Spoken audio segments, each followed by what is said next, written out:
اتنا ہی میں تمہیں رزق عطا کروں گا۔ جناب حضرت مریم سلام اللہ علیہ کا واقعہ قرآن مجید میں ہے۔ مشکل ترین وقت ہے خاتون کے لیے کہ جب اس کے ہاں بچے کی ولادت ہو اور ایسے وقت میں وہ تنہا ہو، اکیلی ہو، اور پھر خداوند عالم اس کے لیے معجزاتی طور پہ درخت کے ساتھ پھل لگا دے، لیکن پھل لگانے کے بعد جو خدا بے وقت بے موسم پھل لگا سکتا ہے وہ کھلا بھی سکتا تھا، لیکن خدا نے کہا اے مریم آپ اس درخت کو ہلاؤ تاکہ کھجوریں گریں اور اٹھا کے کھاؤ۔ یہ قرآن مجید میں اللہ نے اپنی ایک سنت قائم کی کہ رزق دینا میری ذمہ داری ہے، میں بے موسم بے وقت رزق دے سکتا ہوں، لیکن اس کے لیے محنت اور جستجو کرنا تمہاری ذمہ داری ہے۔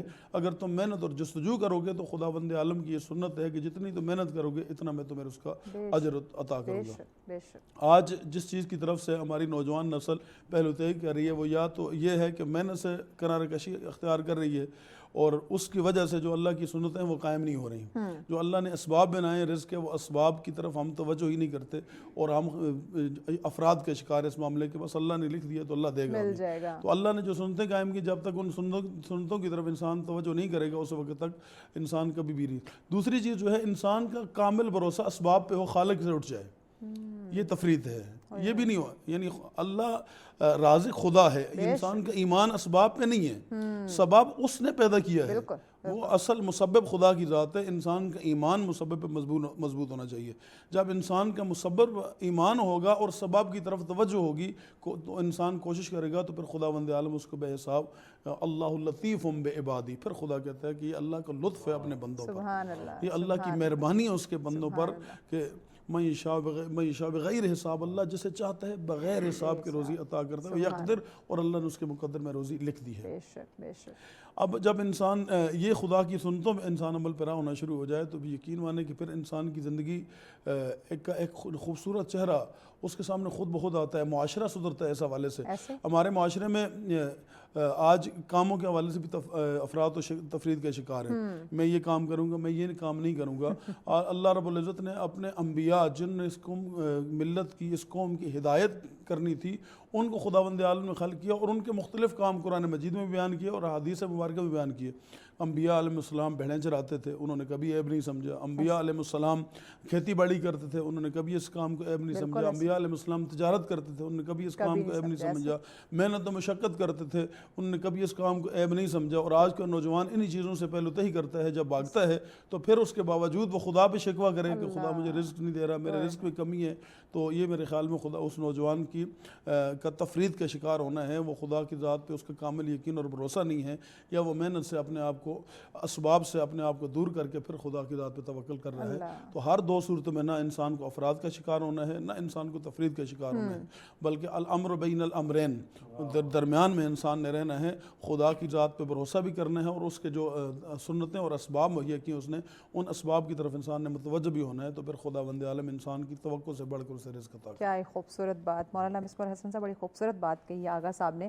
لیکن اس وقت جب ہم معاشرے کو دیکھتے ہیں وہی بات ان کی کہ ہم کہتے ہیں کہ پکا پکایا مل جائے، پلیٹ میں ہمیں تیار مل جائے، ہمیں گھر سے باہر جا کے محنت نہ کرنی پڑے، ہمیں کڑی دھوپ میں محنت نہ کرنی پڑے۔ کہتے ہیں حرکت میں برکت ہے، جب آپ حرکت کریں گے تو اس میں برکت ہوگی۔ آج ہم نوجوانوں کی بات کرتے ہیں، بے روزگار پھر رہے ہیں، کیوں پھر رہے ہیں؟ کیونکہ وہی بات کہ ہم تفریق کر دی کہ یہ کام چھوٹا ہے، یہ تو میرے لیے نہیں ہے، یہ میری ڈگری یا میری جو ایک ذات ہے یا جو میرا خاندان ہے مجھے وہ اجازت نہیں دیتا۔ تو رزق کمانے کے لیے تو آپ کو جو بھی کام حلال کام ہے، جس طرح کی بھی محنت ہو، آپ کو کرنی چاہیے۔ تو آج یہ تفریق ہمارے معاشرے میں یہ کہاں سے آ گئی؟ کیونکہ اسلام تو ہمیں یہ قطعاً اس کی اجازت نہیں دیتا۔ وائے ناکامی متائے کارواں جاتا رہا، اور کارواں کے دل سے احساس ذہان جاتا رہا۔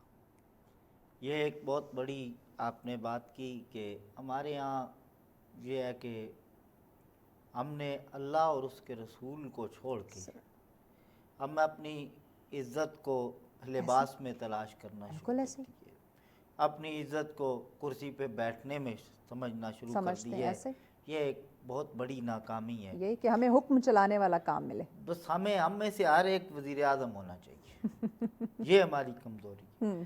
اس رزق میں آپ ہمیں یہ نہیں دیکھتے کہ حلال کیا ہے، حرام کیا۔ ہمیں کرسی پہ بیٹھ کے حرام مل جائے ہم خوش، لیکن ہمیں باہر کھڑے ہو کے حلال ہو، اس کا مطلب ہے ہمارے ہاں حرام اور حلال کا تصور نہیں ہے، بس روٹی ملنی چاہیے۔ بالکل۔ تو اب اس طرح ظاہری بات ہے ہم اللہ اور اس کے رسول کے احکام کی پابندی نہیں کریں گے تو اس وقت تک ہمارے یہاں کوئی برکت نہیں ہو نہیں سکتی. ہوگی ایسے. آپ دیکھیں قرآن مجید نے جو رزق کا کہا ہے جی. اس سے پہلے حضرت نے بڑی خوبصورت بات کی، لیکن قرآن مجید نے ایک اور جگہ پہ اس رزق کے حصول سے پہلے جو چیز ذکر کیا وہ ہم میں نہیں ہے. یہ کمزوریاں، ان کمزوریوں کی وجہ یہ کہ ہم اوپر بیٹھنا پسند کرتے ہیں. ایسے. ہم رزق حلال کے لیے چھوٹا اور بڑا کام تلاش کرتے رہتے ہیں، یہ چھوٹا ہے یہ بڑا ہے. اس کمزوری کی وجہ تو یہی ہے کہ ہم حرام اور حلال کی تمیز نہیں ہے.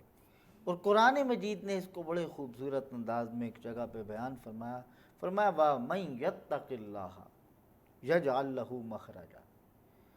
اگر راستوں کی تلاش، راستوں کی ضرورت ہے تو راستہ آپ یہ جان لیں کہ کبھی بھی اپنی محنت سے اتنا زیادہ نہیں ملتا. اس محنت سے پہلے مسلمان کے لیے کیا ہے؟ اللہ کا خوف اس کے دل میں، خوف خود نبی، خوف خدا شرم نبی، یہ بھی نہیں وہ بھی نہیں. اور ہمارے لیے راستے خوف وَمَن يَتَّقِ اللَّهَ يَجْعَل لَّهُ مَخْرَجًا. راستے کی اس کو راستہ ملتا ہے جس کے دل میں اللہ کا خوف پیدا ہو. پھر اس کو راستہ جو ملتا ہے اس راستے میں سے ملنے والا رزق کیا ہے؟ وَيَرْزُقُ مِنْ حَيْثُ لَا يَحْتَسِبُ. اللہ وہاں سے رزق دیتا ہے بندے کا گمان بھی نہیں ہوتا. بے شک بے شک، بڑی خوبصورت بات. وہاں سے وہ دیتا ہے جہاں سے اس بندے کا گمان بھی نہیں ہوتا. ایسے. لیکن ہمارے یہاں خوف خدا نہیں ہے. آپ دیکھیں ہمیں لوگوں کا ڈر ہے، لوگوں کا ڈر یہاں بنا بات ہے. جب خوف خدا نہیں تو لوگوں کا. جس بندے کو اللہ کا خوف نہیں ہوتا وہ زمانے کے خوف میں مبتلا ہو جاتا ہے. اور یہ دیکھ لیں کہ جو اللہ کی بارگاہ میں نہیں جاتا، اللہ اسے لوگوں کے دروازوں پہ بھیج دیتا ہے. یہ کمزوری ہے. اب اس کے لیے میں عرض کروں کہ ہم چھوٹے کام، میں ایک ہمارے دوست نے ایک بات بتائی، میں اس کو آپ کی خدمت میں ذکر کروں کہ ہم چھوٹے کام کو چھوٹا نہ سمجھیں. اب چھوٹا ہو، اپنا ہو، اللہ اس میں برکت دیتا ہے. یقیناً. وہ بڑا ہو، ہم کرسی پہ بیٹھے ہیں، اس میں برکت نہیں ہوتی، اس میں سکون نہیں ہوگا. ایسے. ہمارے ایک دوست نے بتایا کہ ایک دوست تھے ہمارے، تو وہ کہتے تھے کہ ایک بندہ نوکری کی تلاش میں تھا اور وہ بڑی نوکری ڈھونڈ رہا تھا. تو اس کو ایک بندہ ملا، اس نے کہا یار آپ ایسے محنت کیوں نہیں کرتے ہو؟ اس نے کہا یار محنت میں ابھی اتنا پڑھا ہوں، میں نے فلاں کیا ہے فلاں کیا ہے فلاں کیا ہے. اس نے کہا اس کے لیے آسان طریقے، آپ ایسے کرو، آپ ایک جو چھلی ہے نا اس کو لگا لو. اس نے کہا چھلی لگا لو، یہ چھوٹا سا کام میں نہیں کر سکتا. تو اس نے کہا بھائی یہ آپ کے کپڑوں پہ بھی فرق نہیں پڑے گا، آپ اس کے لیے آسان طریقہ کرو نا. آپ ایسے کر لو کہ آپ اس کو کسی اچھے سے کالج کے سامنے لگا لو، اچھی پیکنگ میں لگا لو، تو پھر آپ دیکھو آپ کو برکت کیسے ملتی ہے. کہتے اس بندے نے اس کی بات اس کی سمجھ میں آ گئی. صحیح. تو کہتے اس نے وہاں محنت شروع کر دی، چھلی لگا دی، ریڑھی لگا دی ایک اچھی جگہ پہ. تو کچھ عرصے بعد نا گزر ہوا، اس بندے سے ملاقات ہوئی. کہتے گاڑی اپنی ہے؟ تو کہتے اب میری گاڑی اپنی ہے. اچھا کیسے گزر بسر ہو رہا ہے؟ نے کہا بہت اچھا گزر بسر، کچھ سمجھ نہیں آ رہی. نے کہا اب یہ کہاں سے اتنا تو نے کمایا؟ اس نے کہا وہ میں چھلیوں کا کام کرتا ہوں، اس سے اللہ نے برکت دے دی ہے. اب رزق حلال میں جو اس نے ہم چھوٹے کو چھوٹا سمجھتے ہیں اور بے سکون ہیں. اب ایسے ہی آپ معاشرے میں، ہمارے معاشرے میں دیکھیں کروڑوں کمانے والا اور بندہ پریشان ہے. اس کی وجہ یہ ہے کہ ہم نے رب کے بتائے ہوئے طریقے کو چھوڑا ہوا ہے. اللہ. اب یہ بھی قرآن نے اس کو بیان کیا، اللہ نے زمین میں تمہارے لیے برکت رکھی ہے، ہم نے اس تجارت کو چھوڑا ہے. پھر آپ نے کہا ہے کہ کون کون سے طریقے اختیار کرنے چاہیے. حضرت بتا رہے تھے انبیاء نے بھیڑ بکریاں چلائی. آج کے طریقے میں اپنے یعنی تجربے کی بات اور یہ معاشرے میں دیکھی ہوئی بات عرض کروں کہ ہم یہ دیکھ لیں، پچھلے دنوں میں کسی نے کہا تھا، وہ اب ہم ظاہری بات ہے کسی پارٹی کی تو بات کر نہیں رہے، ہم مسلمان ہونے کی حیثیت سے، تو وہ مرغیوں کا ایک ٹرینڈ چلا تھا. بالکل. تو ہمارے لوگوں نے اس کی مذاق اڑانی شروع کر دی. صحیح فرما رہے ہیں، ایسا ہی ہے کہ اب یہ مرغیاں پال رہا ہے اور اب یہ مرغیاں پال رہا ہے اور یہ مذاق اڑانی شروع کر دی. اوئے ہوئے، اس سے معاشرے کبھی بھی پروان نہیں نہیں کرتے. چڑھتے. اچھی بات مومن کا گمی ہوئی میراث ہے. الحکمت ضالۃ المومن، وہ جہاں سے بھی ملے لے، وہ آپ کا اپنا کہتا ہے، بے شک. کوئی غیر بھی کہتا ہے، اس سے آپ کی نہیں بھی بنتی تو بات تو اچھی ہے. اب اس میں اللہ نے برکتیں رکھی ہیں. ہم اپنے کام کے بجائے وہ یہ نہیں پتہ، کل پرسوں ہم دیکھ رہے تھے ایک ہمارا یہ آئل بنتا ہے، کس سے بنتا ہے ہم یہ نہیں دیکھتے، لیکن بس وہ ہم نے کھانا ہے. وہ کہاں سے آیا ہے ہمیں نہیں پتہ، نہیں پتہ. لیکن اپنا ہمیں کچھ بھی کہے، وہ بہتر مشورہ بھی دے، ہم اس کو ٹھکرا کے رکھ دیتے. ایسے ہی. تو یہ اب بکریوں میں خود انبیاء کی سنت ہے. سبحان اللہ. اور یقین مانے کہ باقی کسی کام میں برکت ہوگی، ہم انکار نہیں کرتے، لیکن اس میں جو رکھنے والے لوگ ہیں ان سے پوچھیں اللہ نے برکتیں کتنی رکھی. بے شک بے شک. اللہ نے برکتیں، اور لیکن ہم اس کو چھوٹا کام سمجھتے ہیں. بالکل، ہم کہتے ہیں یہ تو ہمیں اجازت نہیں دیتا، سوٹ نہیں کرتا یہ ہمارے خاندان کو. ہمارے خاندان کو، ہم چودھری ہیں، راجے ہیں، فلاں ہیں، ہمیں یہ نہیں کرتا. ہم اس میں اللہ نے برکت، اس کے بجائے ہم سود کھا لیتے ہیں. اللہ اکبر، اللہ اکبر. اس کے بجائے ہم رشوت کھا لیتے ہیں. اس کے بجائے ہم وہ کام کر لیتے ہیں کہ اب جن کو بیان کرتے ہوئے بھی شرم محسوس ہوتی ہے کہ ایسے ایسے کام. اس لیے خدا کے بنائے ہوئے قانون اور اللہ کے محبوب کے بتائے ہوئے جو طریقے، آپ دیکھیں نبی رحمت کے اصحاب کی محنت اور مشقت کو دیکھیں کہ قرآن مجید نے ایک جگہ بیان کہ وَلَا تَطْرُدِ الَّذِينَ یدعون ربهم بالغداۃ والعشی. اب اس میں وہ کون لوگ تھے؟ نبی رحمت کے کچھ اصحاب تھے. کہاں وہ لوگ اور کہاں 14ویں صدی. ایسے حضور کے ساتھ اٹھنے بیٹھنے والے محنت کرتے تھے، ان کے جسم سے پسینہ نکلتا تھا اور وہ اپنی نہیں غیر مسلموں کے ساتھ پاس جا کے محنت کرتے. کیا تو عبداللہ بن ابی جیسے منافق کمپنی نے نبی پاک علیہ السلام سے یہ فرمایا محبوب آپ، حضور آپ ایسے کریں کہ ان کو اپنے پاس سے اٹھا لیں تو تب ہم آئیں گے، یا پھر دوسرا یہ کہ ان کے لیے الگ وقت رکھیں، ہمارے لیے الگ وقت. ٹھیک ہے مولانا صاحب، بریک لینی ہے. بریک کے بعد آپ اس روایت کو ضرور مکمل کیجیے گا. ناظرین، بہت ہی اہم گفتگو کا سلسلہ جاری، رزق کے حوالے سے ہم بات کریں، مزید ڈسکشن کو آگے بڑھاتے ہیں، لیکن اس شارٹ بریک کے بعد ساتھ رہیے. ویلکم بیک ناظرین، آپ دیکھ رہے ہیں سچ سویرا. آج کا ہمارا ٹاپک جس پہ گفتگو کا سلسلہ جاری ہے، رزق کی بات کی جا رہی ہے، اور رزق کے معاملے میں اللہ کا جو قانون ہے اس پہ ہم بات کریں. قرآن کیا کہتا ہے، کس طرح سے ہمیں رزق حلال کمانا چاہیے اور کس طرح سے ہمیں کام کرنا چاہیے، ہماری روٹین، ہمارے معاملات ہماری کیا ہونے چاہیے. کیونکہ آج کل ہم دیکھتے ہیں ہماری زندگی میں، معاشرے میں، ہر گھر میں کوئی نہ کوئی مسئلہ مسائل چل رہا ہے. رزق کو لے کے، کسی نہ کسی چیز کو لے کے ہم ضرور انزائٹی ڈپریشن کا شکار ہے. تو یقیناً اس کے پیچھے ہمارے معاملات ہیں، ہماری نیت خاص کر وہ ہے. تو اسی پہ ہم بات کریں. مہمان ہمارے ساتھ موجود ہیں. جی جناب مولانا مصباح الحسن صاحب، آپ نبی کریم صلی اللہ علیہ وسلم کی ایگزامپل کوٹ کر رہے تھے، وہ آپ مکمل کر لیں بات. جی میں آپ کی اس بات سے کہ ہمارا نوجوان جو ہے وہ یہ بڑا کام چاہتا ہے اور وہ چھوٹا موٹا کام کرنا نہیں ہے، کرتا ہے کسی کام محنت میں. جی کہ نام ہی کوئی بغیر مشقت نہیں ہوا، 100 بار جب عقیق کٹا تب نہیں ہوا. تو محنت میں اس کے لیے ظاہری بات ہے کہ ہمارے یا میں اس بات کو تھوڑا سا کھول کے اگر ذکر کروں، اس کی کچھ کمی بھی ہے. ہم سارا شکوہ نوجوانوں پہ ہی کرتے ہیں. کچھ کمی یہ بھی ہے کہ ہمارے نوجوانوں کو ہم نے کتاب سنت بتائی بھی نہیں. اللہ، یہ بھی ایک کمزوری ہے. اور آپ کے اس چینل کی توسط سے میں اپنے مذہبی طبقے کے علماء کی خدمت میں بھی عرض کروں، یعنی اس میں ہم بڑوں کے، ہمارے جو ادارے، ماں باپ کی بات کر لیں، اساتذہ کی بات کر لیں، علماء کرام کی بات کر لیں. ظاہری بات ہے، اس میں سیدھی سی بات ہے جی کہ یہاں علم کی تبلیغ علماء نے کرنی ہوتی ہے. ہمارے والدین کو بھی وہی سکھاتے ہیں، ہمیں بھی وہی سکھانے والی شخصیات ہوتی ہیں. تو یہ ہماری کمزوریاں ہیں.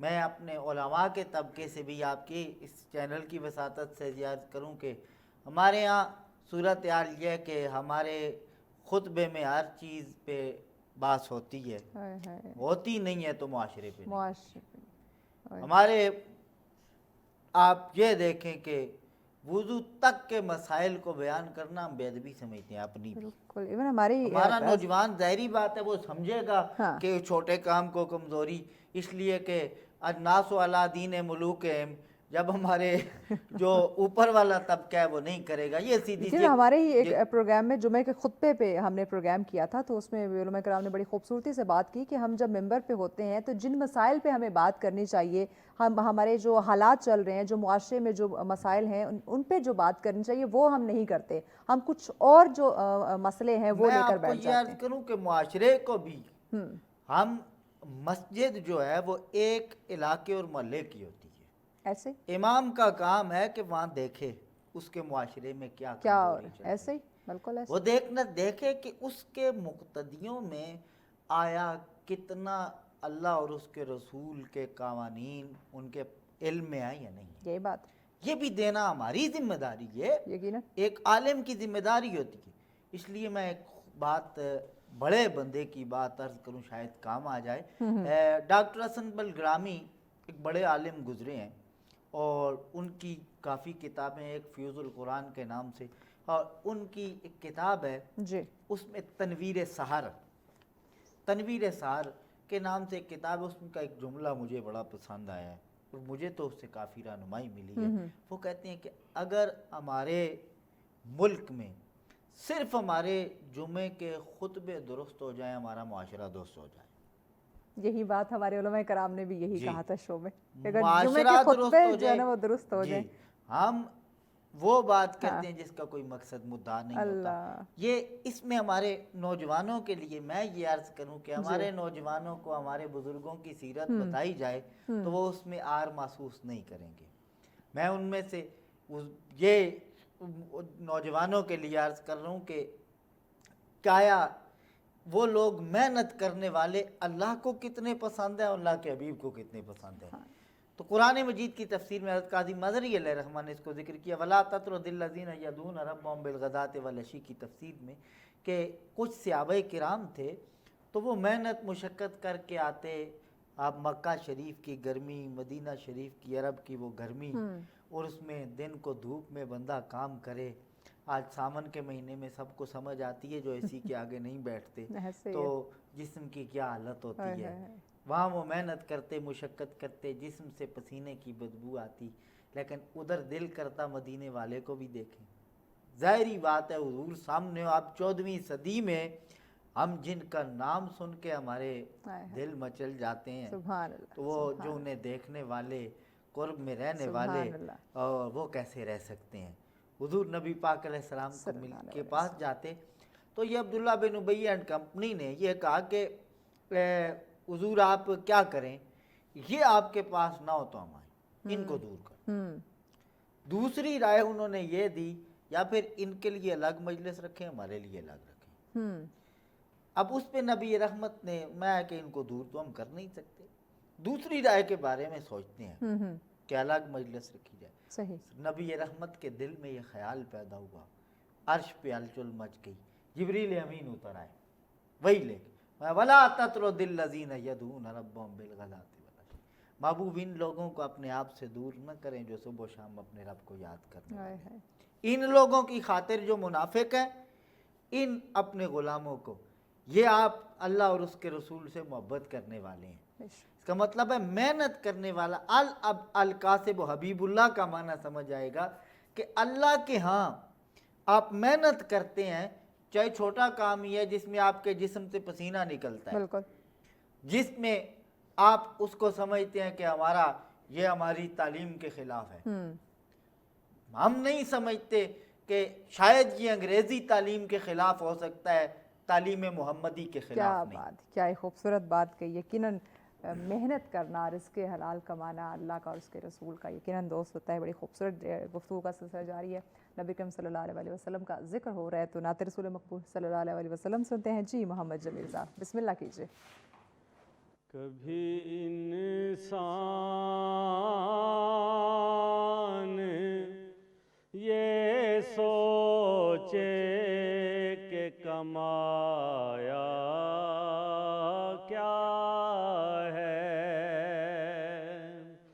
کبھی انسان یہ سوچے کہ کمایا کیا ہے، عشق سرکار نہ پایا ہے تو پایا کیا ہے، اور ان کی توصیف و ثنا کے لیے ہی زندہ ہوں، ورنہ اس جھوٹ بھرے دنیا میں رکھا کیا ہے، اور آج حیدر کو تو پہچان کہ کیا ہے حیدر، ورنہ محشر میں تو جانے گا کہ مولا کیا ہے، اور بی بی زینب کی خطابت سے وہ دربار یزید خوف سے یوں تھا لرزتا، کوئی لرزا کیا ہے، اور غازی عباس نہ ہوتے تو وفا کیا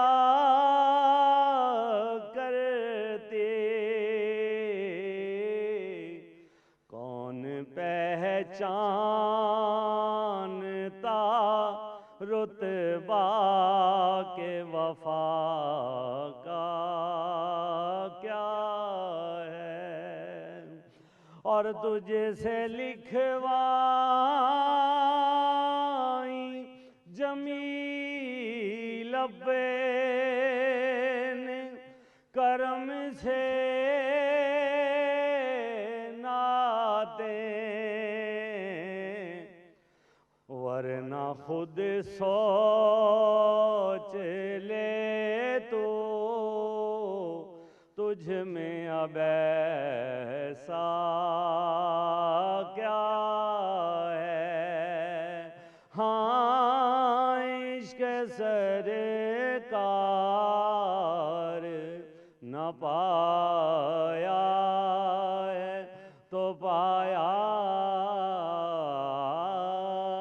کیا ہے۔ اللہ جزاک اللہ، بہت شکریہ محمد جمیل صاحب۔ جی جناب آغا اکبر صاحب، بتائیے گا ناظرین کی آسانی کے لیے، ان کے نالج میں اضافے کے لیے، کہ ہم سمجھتے ہیں رزق جو ہے وہ صرف دولت ہی ہے، وضاحت کیجیے۔ بسم اللہ الرحمن الرحیم۔ سب سے امپارٹنٹ سوال آپ کا یہ ہے کہ ہم رزق صرف دولت اور پیسے کو سمجھتے ہیں۔ بالکل ہے۔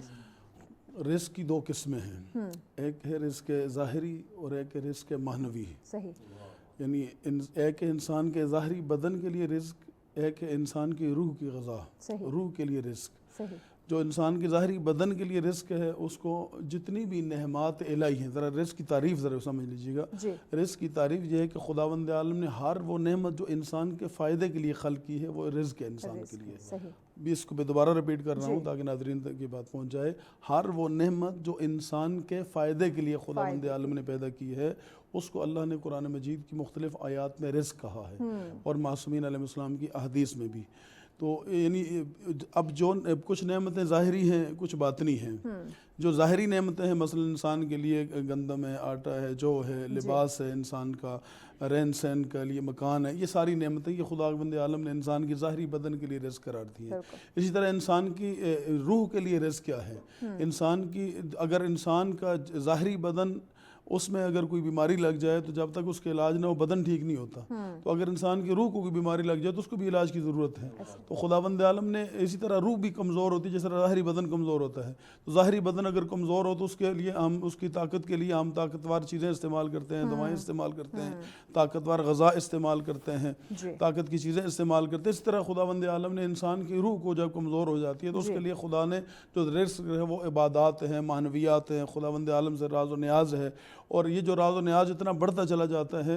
اور بعض اوقات تو خدا نے حضرت امام جعفر صادق علیہ السلام نے رسول خدا صلی اللہ علیہ وآلہ وسلم سے یہ حدیث ارشاد فرمائی کہ خداوند عالم نے رزق کو دو حصوں میں، جو ظاہری رزق ہے جس کو ظاہری رزق ہم کہتے ہیں، اس کو دو وقتوں کے ساتھ خدا نے مخصوص کیا ہے.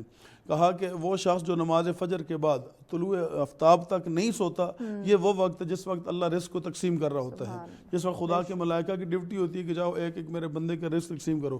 ہمارے پاکستان کے اندر بدقسمتی سے ہمارے معاشرے کا کلچر اس طرح بن گیا ہے کہ ہم جس وقت رزق تقسیم ہو رہا ہوتا ہے اس وقت ہم سوئے ہوتے ہیں اور بعد میں پھر خداوند عالم سے شکوہ کرتے ہیں. یہ ایک پہلو ہے اس کا. یعنی وہ نماز فجر، اذان فجر سے لے کر طلوع آفتاب تک کا یہ جو وقت ہے، اگر اس وقت انسان جاگے اور خدا کی بارگاہ میں آئے، دعا و مناجات کرے، تو اس وقت خدا کی طرف سے رزق تقسیم ہو رہا ہوتا ہے. تو اگر دروازہ کھلا ہوا ہو تو بندہ آ جاتا ہے، اور اگر دروازہ ہی بند ہو تو فرشتے نے واپس پلٹ جانا ہے. تو ایک تو یہ معنوی عنوان سے ہے. دوسری چیز جو ہے کہا کہ جس بندے کے رزق میں کمی ہو وہ نماز تہجد کے لیے اٹھے. صحیح. نماز تہجد کا وہ وقت ہے جس وقت خدا اور بندے کے درمیان کوئی پردہ نہیں ہوتا. ہم خدا سے رابطہ کریں، خدا سے جو مانگیں گے آپ کو اس وقت وہ وقت ہوتا ہے، قبولیت کا وقت ہوتا ہے. خدا اور بندے کے درمیان کوئی پردہ نہیں ہوتا، درمیان میں کوئی وسیلہ اور واسطہ نہیں ہوتا. خدا جو بھی بندہ جو بھی بات کرتا ہے خدا سے، اور خدا اس کی بات کو سنتا ہے، قبول کرتا ہے. تو یہ وہ وقت ہے کہ جب اس وقت انسان اٹھے تو اس سے انسان کی روح کی تقویت بھی ہوتی ہے. اور اس ایک چیز ہے، دونوں چیزیں، انسان کی روح بھی قوی ہوتی ہے، روح کی رزق بھی انسان کو خدا مہیا کرتا ہے. اور اس سے خداوند عالم نے انسان کے بدن کے رزق کے لیے بھی اس کو مشروط کیا ہے کہ جو وقت اس وقت میں خدا سے مانگے گا، خدا جو مانگے گا خدا اس کو عطا کرے گا. تو یہ چیزیں رزق کی دو قسم، پہلی یعنی رزق جو ہے ظاہری ہے، دوسرا رزق باطنی ہے. رزق معنوی ہے اور رزق ظاہری. تو ظاہری نعمات الہی جتنی بھی ہیں خداوند عالم کی طرف، ساری کی ساری رزق ظاہری میں آتی ہیں. جتنی بھی نعمات انسان کے فائدے کے لیے خدا نے خلق کی ہیں. رزق باطنی میں جو چیزیں خداوند عالم نے انسان کے لیے خلق کی ہیں، مثلا خدا نے علم کا ایک رزق خدا نے کہا کہ علم رزق ہے.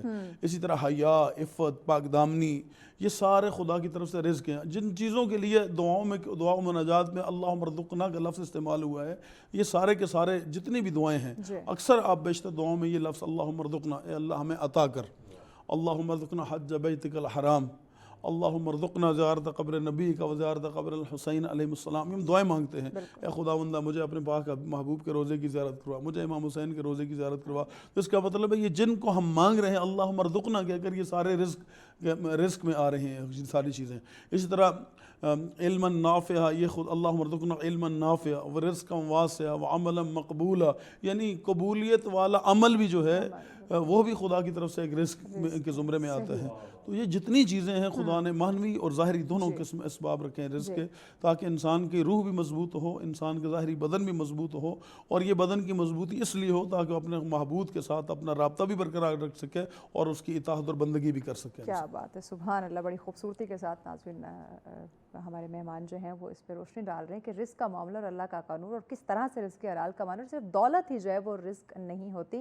مزید بھی اپنے مہمانوں سے جانتے ہیں اس ٹاپک کے حوالے سے کہ آیا کس طرح آپ مزید اپنی اصلاح کر سکتے ہیں، کن کن معاملوں میں ہمیں اپنے آپ کو درست کرنے کی ہمیں جو ہے وہ ضرورت ہے، علم کے ذریعے کس طرح سے اپنے آپ کو درست کر سکتے ہیں، ڈائریکشن دے سکتے ہیں. اس پہ بات کرتے ہیں لیکن اس بریک کے بعد ساتھ رہیے. ویلکم بیک ناظرین، آپ دیکھ رہے ہیں سچ سویرا. آج کا ہمارا ٹاپک جس پہ گفتگو کا سلسلہ جاری ہے، رزق کے معاملے میں اللہ کا قانون. اس پہ ہم بات کر رہے ہیں. یہ کہنا ناظرین وقت کی ضرورت ہے یہ موضوع جس پہ بات کیا جائے، کیونکہ ہم رزق صرف اور صرف دولت کو سمجھ رہے ہیں، اور دولت کو کمانے کے لیے دن رات ہم محنت کر رہے ہیں. حلال اور حرام کی تمیز جو ہے یہ ہم بالکل بھول چکے ہیں، اور ہمیں ایک ڈیزگنیشن، ہمیں ایک ایسا عہدہ چاہیے جس پہ ہم بیٹھ کے